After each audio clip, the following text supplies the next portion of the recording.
Lanjutkan di hari Jumat, ya, bedah buku kita Sahih At-Targhib wa Tarhib, dan kita masih berada di kitab sedekah, bab ke-14, anjuran mempermudah, memberi tempo kepada orang yang kesulitan atau menghapus hutangnya.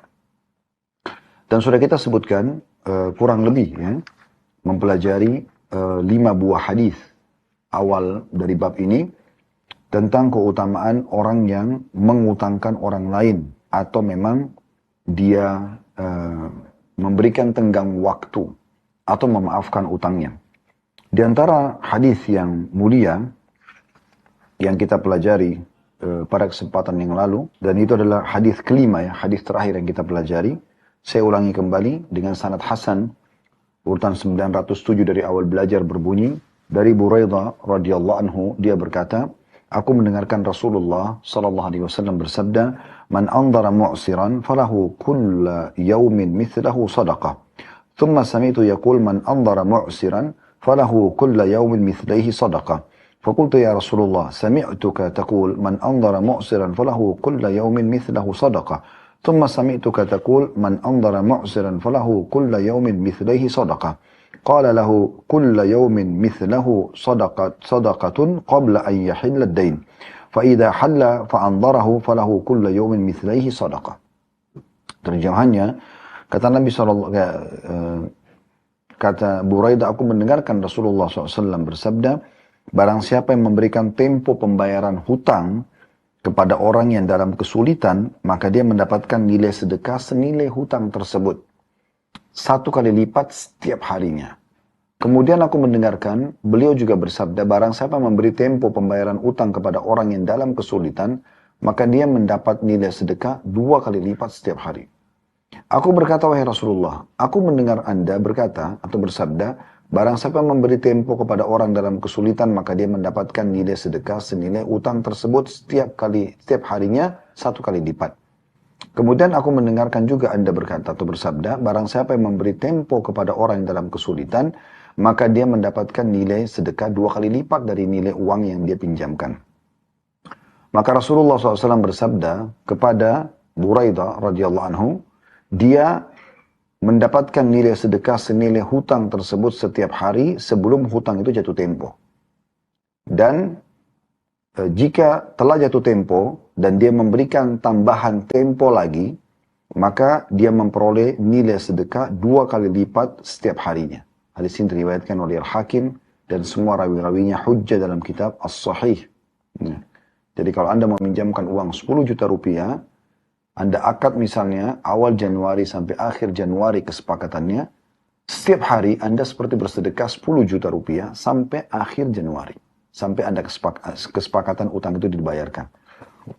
Anda bisa bayangkan Anda investasi 10 juta, Anda dapat pahala 300 juta atau 310 juta kalau 31, sampai tanggal 31 misalnya.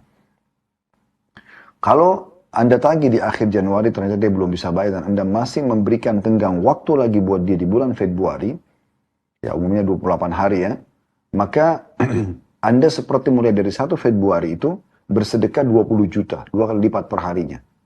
Sampai akhir bulan, atau sampai kapan dia bayar. Inilah keutamaan luar biasa, memudahkan orang-orang yang terlilit utang, ya. Anda mudahkan buat mereka. Dalam riwayat yang lain, riwayat Al-Hakim masih nomor yang sama ya, masih nomor 5. Man anzara mu'siran falahu kulla yawmin sadaqatun qabla an yahilla ad-dain, fa idza halla ad-dain fa anzarahu ba'da dhalik falahu kulla yawmin mithlaihi sadaqah. Barang siapa yang menunda tempo orang yang dalam kesulitan, maka dia mendapatkan sedekah setiap harinya sebelum utang itu jatuh tempo. Apabila telah jatuh tempo, lalu dia memberi tenggang waktu, maka dia mendapatkan pahala sedekah 2 kali lipat setiap harinya. Jadi sebagaimana tadi sudah dijelaskan ya di penjelasan masalah hadis yang sebelumnya ya. Jadi Anda kalau memberikan utang kepada orang dan sebelum jatuh tempo, maka berarti Anda seperti sedekah jumlah uang yang Anda utangkan setiap harinya. 10 juta berarti setiap hari 10 juta. Atau Anda memberikan tenggang waktu lagi pada saat sudah jatuh tempo, maka 2 kali lipat Anda mendapatkan sedekah dari nilai uang itu. Subhanallah, saya melihat bahwasanya orang-orang yang memiliki piutang dan belum terbayar ini, Allah menginginkan kebaikan buat mereka. Kalau dari hadis ini ya, Bagaimana Allah Azza wa Jal memudahkan buat mereka mendapatkan sedekah yang mungkin mereka tidak akan keluarkan sejumlah itu ya kalau bukan karena utang. Bayangkan kalau misalnya Anda mengutangkan orang 100 juta atau 1 miliar misalnya. Jumlah yang cukup besar. Anda utangkan kepada orang. Kemudian dia berhutang ya. Anda seperti bersedekah sejumlah itu setiap harinya. Dan itu tidak mungkin Anda lakukan dalam bab sedekah gitu kan. Yang mungkin sulit atau mungkin sulit Anda lakukan ya.